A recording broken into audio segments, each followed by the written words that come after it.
नमस्कार दोस्तों, मेरा नाम मोहित बंसल है। मैं क्वालिफाइड चार्टर्ड अकाउंटेंट हूँ। लास्ट टाइम मैंने आपको बताया था कि जीएसटी में रजिस्ट्रेशन लेने के बाद कौन कौन सी रिटर्न भरनी इंपॉर्टेंट है एक नॉर्मल टैक्स पेयर को। तो मैंने उसके अंदर आपको बताई थी कि जीएसटीआर 1 और जीएसटीआर 3 भी दो रिटर्न होते हैं, जिसमें जीएसटीआर 1 में सेल्स का डाटा जाता है और 3B में आपकी पेमेंट होती है जो आपने टैक्स कलेक्ट किया होता है कस्टमर से। दोनों की डेट अलग अलग होती है। जीएसटीआर 1 की डेट 11 तारीख होती है नेक्स्ट मंथ की, और जीएसटीआर 3B की डेट जो होती है वो 20 तारीख होती है नेक्स्ट मंथ की। तो आज मैं आपको उसी को आगे बढ़ाते हुए जीएसटीआर 1 के बारे में बता रहा हूँ कि आप जब जीएसटीआर 1 फाइल करते हैं तो आपको कैसे फाइल करनी है और कौन कौन सी कॉलम उसमें जरूरी है जो आप अपने आप जीएसटीआर 1 फाइल कर सकते हैं।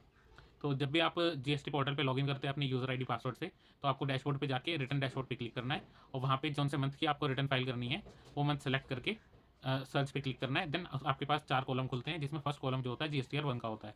उसके अंदर 2 ऑप्शन होते हैं, प्रिपेयर ऑनलाइन और प्रिपेयर ऑफलाइन। आपको प्रिपेयर ऑनलाइन पे क्लिक करना है। उसके बाद आपके पास ऐसी स्क्रीन एक ओपन होगी जिसमें टोटल 15 कॉलम होगी।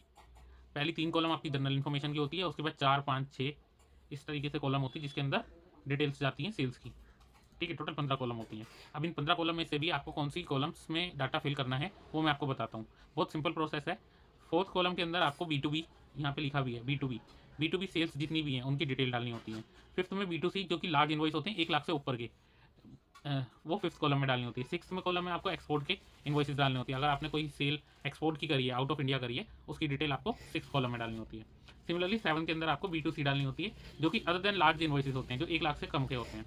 ठीक है, उसके बाद nil rated supply, debit credit, unregistered debit credit, tax liability on advance received, ये सारी की सारी एडजस्टमेंट वाली एंट्रीज।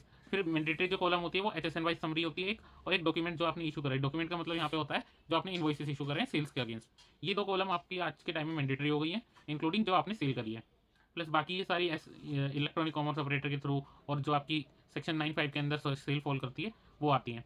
तो आपके लिए मैंडेटरी, अगर मैं आपके लिए बोलूँ तो आपके लिए मैंडेटरी ये कॉलम है 4, 5, 6 एंड 7 प्लस 12 एंड 13। इसके अंदर आपको डाटा फिलअप करना होता है अकॉर्डिंग टू योर सेल्स, किस टाइप की सेल्स हैं। ठीक है, जैसे ही आप इनमें डाटा फिलअप करते हैं नीचे एक ऑप्शन आता है, इसके नीचे एरो के नीचे कि फाइल द स्टेटमेंट। जैसे आप उस पर क्लिक करते हैं समरी जनरेट होती है, और उसके बाद नेक्स्ट ऑप्शन आता है file the statement with electronic verification code EVC। उस पर क्लिक करते ही OTP के थ्रू जैसे आप OTP डालते हैं आपकी रिटर्न फाइल हो जाती है। बहुत सिंपल स्टेप है। आपको कोई भी दिक्कत आए तो आप मेरे से कॉन्टैक्ट कर सकते हैं दिए गए स्क्रीन पे नंबर पे। Thank you.